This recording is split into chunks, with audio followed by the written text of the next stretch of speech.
सहज रहने के लिए क्या करें। पहले ये जानो कि सहज जीवन शैली क्या है। सहज जीवन शैली के 7 आयाम हैं, 7 मुख्य आयाम हैं। क्या है?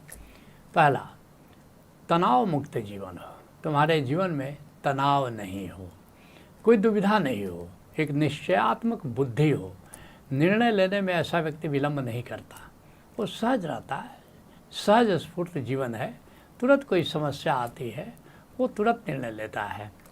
दूसरा, उसका जीवन प्रामाणिक होता है, प्रामाणिक जीवन चाहिए, उसकी कथनी करने में भेद नहीं होता है, जो कहता है वो करता है, जो करता है वो कहता है। जो तीसरा आयाम है सहज जीवन का, वो है उत्तेजना रहित जीवन, शांत जीवन। उसकी जीवन में अशांति नहीं होती है, कंप नहीं होता है, उसका जीवन अकंप होता है, अडोल होता है, शांत देखोगे उससे।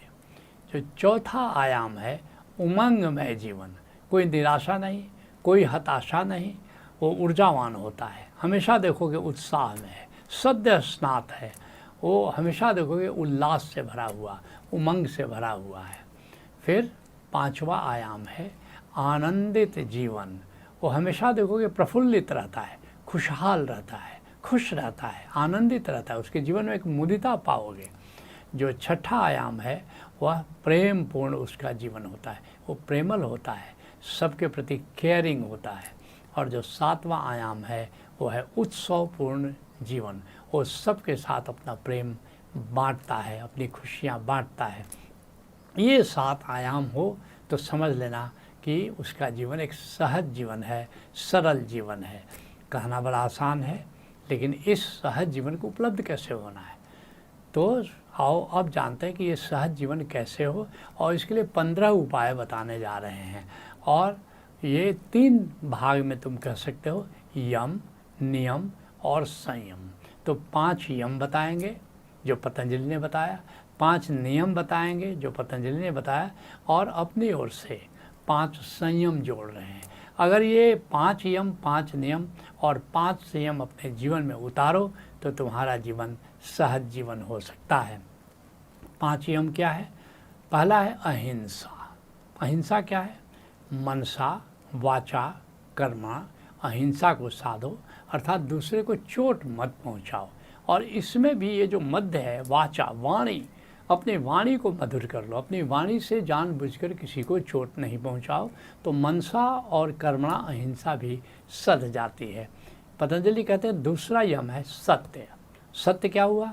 जो कहें वह करें, और जो करें वही कहें, एक प्रामाणिक हो आपका जीवन। तो तीसरा क्या है कि तीसरा यम है अचौर्य, अर्थात चोरी नहीं करें। और चोरी केवल वस्तु की नहीं होती है, चोरी अब ओशो के प्रवचन है, उपलब्ध है, और बहुत सारे विद्वानों को देखा है बस ओशो का वचन वो ले लेते हैं, चुरा लेते हैं और अपने नाम से उसको प्रसारित करते हैं। नहीं, ये भी ये चोरी है। तो चोरी मत करो, जो तुम्हारा मौलिक है वो बोलो। और अगर किसी संत का वचन बोल रहे हो तो बताओ कि ओशो ऐसा कहते हैं, शर्माते क्यों हो। और फिर चौथा यम है अपरिग्रह, अर्थात परिग्रह नहीं करें, जितना उपयोग में हो उतना ही सामान अपने साथ रखें। और फिर 5वां यम है ब्रह्मचर्य, अर्थात ऊर्जा हमेशा ऊर्ध्वगामी रखें, क्योंकि ऊर्जा ऊर्ध्वगामी रहेगी तो सहज रहोगे, अगर ऊर्जा निम्नगामी हो जाएगी तो असहज हो जाओगे। तो ये 5 यम हैं। और फिर पतंजलि 5 नियम की बात कर रहे हैं। वो नियम क्या है? पहला शौच है। शौच का क्या मतलब हुआ? अपने आचार में शुचिता और पवित्रता रखो, साफ सुथरा जीवन हो। लेकिन अपने जीवन के धागों को हम बेकार में ही उलझा देते हैं, ऐसे ऐसे काम करते हैं कि हमारा जीवन उलझ जाता है। दरिया साहब राजस्थान के संत हुए, कहते दरिया गैला जगत को क्या कीजिए सुलझाए, और सुलझाया सुलझे नहीं, और सुलझ सुलझ उलझाए। तो अपने जीवन को उलझाओ नहीं। दूसरा जो नियम है वह है संतोष। संतोष का क्या मतलब कि ये जो धन संग्रह में थोड़ा संतोष रखो। हाँ, साधन के लिए धन का उपयोग करो, साध्य मत बना लो। लेकिन हमने देखा है अधिकतर लोग धन कमाते जाते हैं, किस लिए कमा रहे हो? किस लिए ज़्यादा धन इकट्ठा कर रहे हो? हाँ, तुमको कोई प्रोजेक्ट है, तुम्हारा कोई उद्देश्य है, उसके लिए धन चाहिए, उसके लिए धन पैदा करो, वो तो ठीक है। तो धन संग्रह में संतोष रहो, एक अहोभाव, भाई जो मिला है हमारे पास वो बहुत, परमात्मा तुमने बहुत दिया। कबीर साहब कहते हैं, साईं इतना दीजिए जामे कुटुंब समाए, और मैं भी भूखा ना रहूं साध न भूखा जाए। कहा है संतों ने, गोधन गजधन बाज धन और रतन धन खान, जब आए संतोष धन सब धर धूर समान। तो ये एक संतोष चाहिए। और फिर जो तो पहला नियम क्या मैंने बताया, शौच है, दूसरा संतोष है, तीसरा क्या तप है। तप क्या है? सादा जीवन और उच्च विचार होना चाहिए, विलासिता नहीं, पदार्थवादी व्यवस्था में मत जाओ। जितना तुमको सचमुच अपने कार्य को, अपने जीवन को चलाने के लिए जो भी चाहिए तो उसकी व्यवस्था ज़रूर करो, लेकिन ऐसा नहीं कि विलासतापूर्ण जीवन हो। और लोगों को देखो कितने बड़े बड़े मकान बनाने लगते हैं और दिखाने के लिए, दिखावा करने के लिए बहुत कुछ करने लगते हैं। नहीं, एक सादा जीवन और उच्च विचार। और फिर जो चौथा नियम है वो है स्वाध्याय। क्या है स्वाध्याय? संत साहित्य और जीवन की घटनाओं से सीखो, अच्छी अच्छी किताबें पढ़ो और कुछ किताबों से सीखो और कुछ अपने जीवन की घटनाओं से सीखो। नियमित डायरी लिखो, जो भी घटना घटी उस घटना से तुमने क्या सीखा। हमारी जो कृति है आनंद गीता, ये 2 वर्ष की हमारी डायरी है। ये पद्य में ही लिखता था, मार्च 1995 से लेकर के और मार्च 1997 जब हमारी संबोधि घटी। तो ये जो पीरियड है, ये इस पीरियड में वो मेरी साधना की डायरी है, इसलिए साधकों के लिए बड़ी महत्वपूर्ण है आनंद गीता कि कैसे साधना हो रही है, जीवन में घटनाएं घट रही हैं, उससे मैंने क्या सीखा, उसको लिखा है। तो हर साधक को, ओशोधारा में व्यवस्था है, हर साधक को अपनी डायरी लिखनी चाहिए और विशेषकर कि कौन सी घटना घटी और उसे तुमने सीखा क्या। और फिर ये जो 5वां नियम है वो है ईश्वर प्रणिधान, अर्थात ईश्वर के प्रति समर्पित जीवन हो। और कैसे जाना जाए कि ईश्वर के प्रति समर्पित जीवन है? ईश्वर को तो लोग स्वीकार कर लेते, उसकी रचना को स्वीकार नहीं करते, क्योंकि रचना द्वंदात्मक है। यहाँ अच्छे लोग भी हैं, बुरे लोग भी हैं। अच्छों को तो तुम स्वीकार कर लेते हो, लेकिन बुरों को स्वीकार नहीं करते। तो प्रभु की रचना जैसी है, राम है तो रावण है, वहाँ कृष्ण है तो दुर्योधन है, तो ये जैसी प्रभु की रचना है वो उसको उसी रूप में स्वीकार को, उसको मंगलमय रूप में स्वीकार करना ही ईश्वर प्रणिधान है। अब आओ 5 संयम की बातें बता रहे हैं। पहला संयम है सम्यक दिनचर्या, अर्थात खाने पीने, काम करने और सोने के लिए अपना एक दिनचर्या, स्वयं दिनचर्या बनाओ और उसका पालन करो। हाँ, उसमें तुमको अपग्रेड करना है, अपडेट करना है, उसको करते रहो। लेकिन अब बिना दिनचर्या के लोग जो ऐसे जीते हैं तो वो फिर उनका जीवन जो है अस्त व्यस्त हो जाता है। तो एक दिनचर्या बनाओ और उसका पालन करो और अपने कार्यों के निष्पादन के लिए एक सिस्टम बनाओ ताकि कार्य कभी बोझ ना लगे। और फिर उसको ऐसा ना लगे कि आप कार्य जो है कोई मजबूरी से कर रहे हैं, उन्हें स्वयं होता हुआ महसूस करो।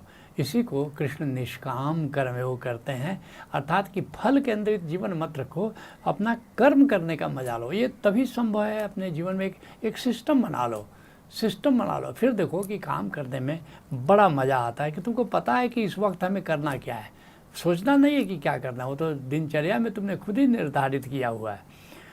दूसरा जो संयम है वो है सम्यक विहार, अर्थात अब प्रकृति में रमण करो, तो हमेशा मोबाइल में मत लगे रहो। एक बना लो, नियम बना लो कि हर 2 घंटे पर, 3 घंटे पर हम 10 मिनट 15 मिनट मोबाइल देखेंगे, क्या समाचार आया, क्या मैसेज आया, ये सब चीज़ हर 2 घंटे पर एक बार देख लो। 5 मिनट, 10 मिनट, ज़्यादा से ज़्यादा 15 मिनट, ताकि कुल 24 घंटे में 2 घंटे से ज़्यादा मोबाइल पर मत रखो, समय मत व्यतीत करो। और देखो प्रकृति कितनी सुंदर, क्योंकि अगर तुम मोबाइल में लगे रहोगे तो जो है, जो परमात्मा का जो गिफ्ट है, उसके लिए कब समय निकालोगे। तो ये प्रकृति इतनी सुंदर है, तो थोड़ा ऐसा करो कि जो है उस पर विहार करो, प्रकृति में रमण करो और प्रकृति से प्रेम हो जाना चाहिए। और ये जैसे ओशोधारा में उमंग प्रज्ञा कार्यक्रम है, प्रकृति चिकित्सा कार्यक्रम है, अगर कभी इसको अटेंड करो तो उससे तुम्हें पता चलेगा कि कैसे प्रकृति के प्रति संवेदना तुम व्यक्त करो, संवेदनशील बनो प्रकृति के प्रति और उसमें विहार करो, उसमें रमण करो। तीसरा जो संयम है वो है सम्यक सेवा, अर्थात यह स्वार्थी मत रहो, खुदगर्ज मत रहो और यथासंभव दूसरे की मदद करो। कबीर साहब कहते हैं, जो सुख प्रभु गोविंद की सेवा सो सुख राज न लहिए। किसी का परोपकार करो, किसी के लिए कुछ करो। कहते हैं कबीर साहब, इसमें इतना सुख मिलता है और फिर गोविंद की सेवा करो। गोविंद की सेवा क्या है? गोविंद इस सृष्टि में सत्यम शिवम सुंदरम की स्थापना करना चाहता है, तो तुम भी सृष्टि को थोड़ा सुंदर बनाने के लिए, थोड़ा इसको सत्य की दिशा में ले जाने के लिए, इसको मंगलमय बनाने के लिए कुछ तो कंट्रीब्यूट करो। तो ये बड़ा ज़रूरी है कि अपना सेवा करो, कुछ परोपकार करो। और फिर बड़ी प्यारी बात कबीर साहब अन्यत्र कह रहे हैं कि तरवर सरवर संत जन और बरसता में परमारथ के कारणे चारों धरिया दे। तरवर वृक्ष है, सरवर सरोवर है, और बरसता में, और ये बरसते हुए बादल। तरवर सरवर संत जन, और जितने संत हैं, और बरसता बादल। ये अपने लिए नहीं जीता, परोपकार के लिए जीतता है। तो सहज जीवन के लिए बहुत ज़रूरी है कि खुदगर्ज मत रहो, स्वार्थी मत रहो, कुछ परोपकार करो, कुछ औरों की सेवा करो, जीवन की सेवा करो। और फिर जो चौथा संयम है वह है सम्यकशील, सबका सम्मान करो। और यही नहीं, मैं तो कहूँगा देश के कानून का भी सम्मान करो। अगर देश का कानून तुम तोड़ोगे तो जेल जाओगे, कुछ ना कुछ तुमको असुविधा होगी। इसलिए कहते हैं, देखिए देश का ही नहीं, देश का ही कानून क्यों, प्रभु का जो कानून है, जो हुक्म है, उसका पालन करो। नानक देव जी कहते हैं, हुक्म चलाए राह नानक बिकसे बेपरवाह। मैं कहते हैं कि मैं हुक्मी का निर्देश का पालन करता हूँ और उसके हुक्म के भी अनुसार चलता हूँ। तो देश का कानून है, परमात्मा का कानून है, उसका पालन करो और सबका सम्मान करो। तो इससे क्या होगा, एक प्रतिध्वनि है जीवन। सबका सम्मान करोगे तो लोग भी तुम्हारे मार्ग में कंटक नहीं बिछाएंगे, वे भी तुम्हारा सम्मान करेंगे।